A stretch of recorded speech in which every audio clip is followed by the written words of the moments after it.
Welcome to 1101. This is the introductory lecture that I mentioned in my announcement, which you can see right here. I just want to briefly go through the Blackboard site so that you'll have some sense of where everything is and can be found. The first thing that I want to mention is that almost everything can be found on the Course Information tab.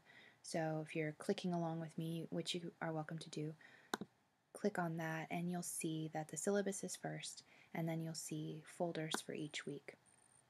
What this course page is meant to do is work in tandem with the syllabus. So neither the syllabus nor the Blackboard page alone will answer all of your questions about assignments or due dates. You need to use them together. So if you bring up the syllabus, which I happen to have, you'll see that at the end of the syllabus that goes over the policies, which you're all required to read and obligated to follow. It's basically the contract for the course.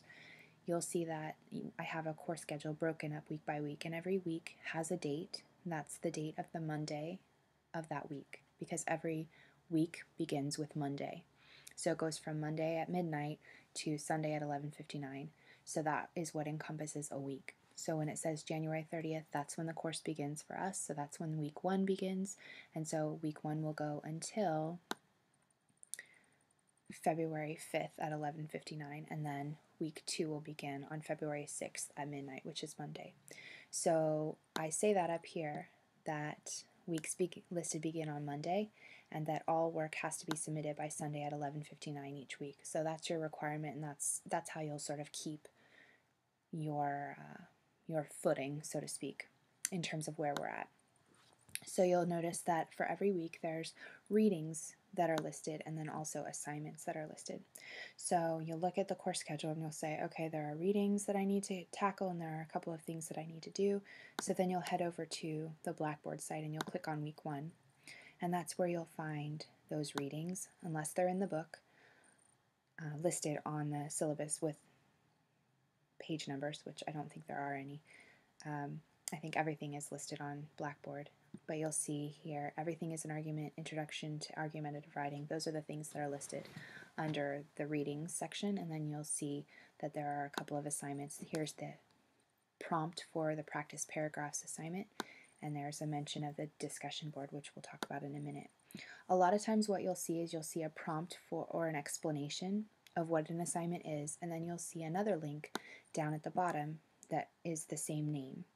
The link down at the bottom that has this little icon of a ruler and a paper and a pencil, that's where you submit your work.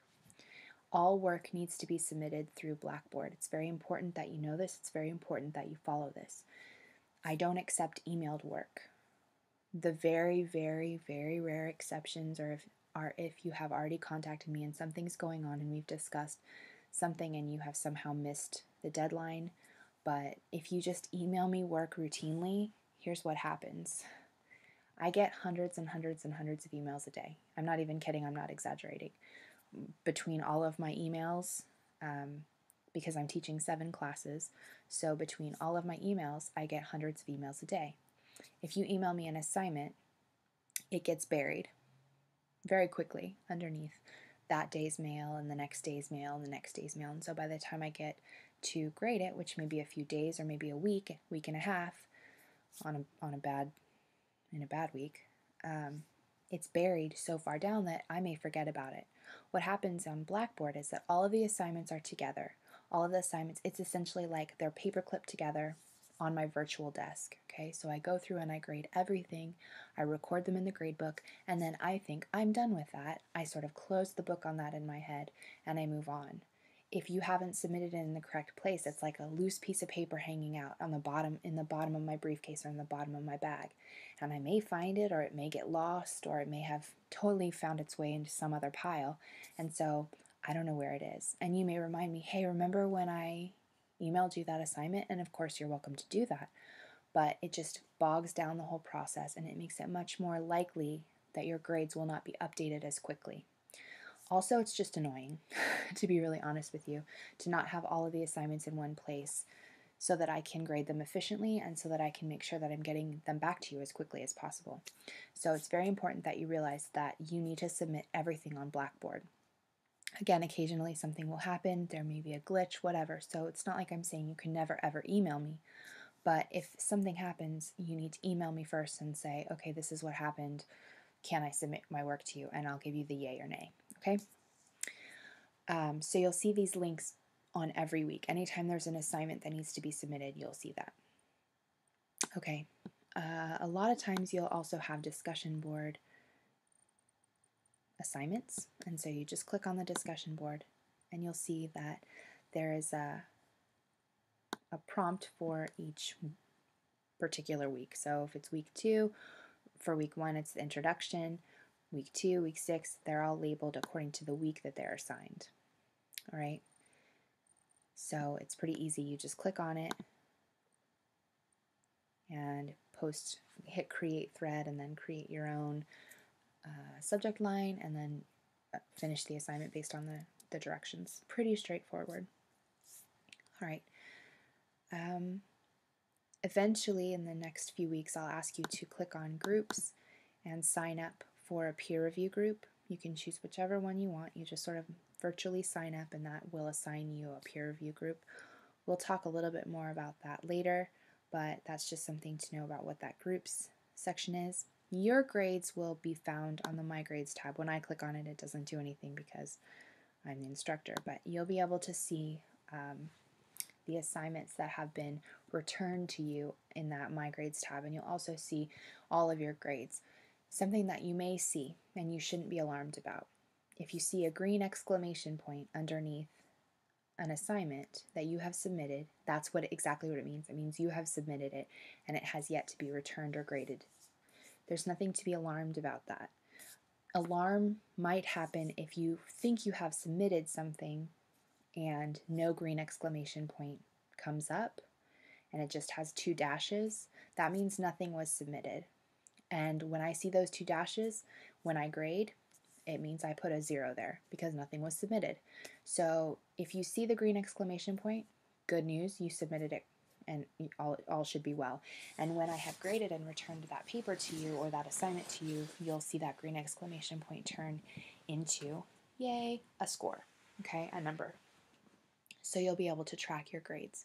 I ask that you not panic if the green exclamation point stays there for a week or so. I make a diligent effort to get work back as soon as possible, but I literally got an email from a student like maybe a day and a half, 2 days after she submitted an assignment asking when grades would be posted. Listen, you got to give me more than a day, okay? So, you know, if you're concerned about it, you're welcome to email me. I never want you to think that you can't email me, but if there's still a green exclamation point there, it means that I haven't graded it yet. And so you don't have anything to worry about. I would say if I've mentioned something about having returned a set of papers and you still have a green exclamation point, that would be when you would want to email me and say, I'm a little confused. But beyond that, just be a little bit patient. I know it's very difficult to be patient, but, you know, cut me a little bit of slack and I'll cut you some as well. All right. We're starting a little bit later in this class than we normally would in a full semester class, so we only have 13 weeks instead of the standard 18 or 16 or 18. So it means that work is a little bit fast-paced. You need to make sure that you hit the ground running and that you are keeping up.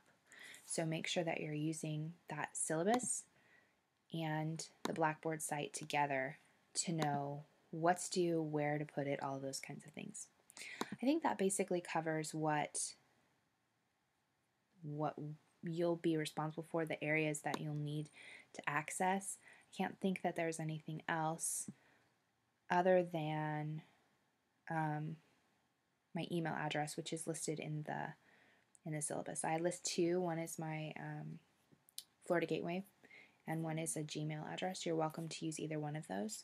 I do try to check email at least once a day, and I try to get back to you as soon as I can, but sometimes I have long days too, so it may take me a little bit longer. But you're always welcome to try both if you're concerned about getting to me quickly. All right, well, I'm very glad to have you in class. Hopefully this has helped a little bit and will help you get started. Let me know if you have any questions or concerns. Otherwise, welcome to week 1, and I'm looking forward to it.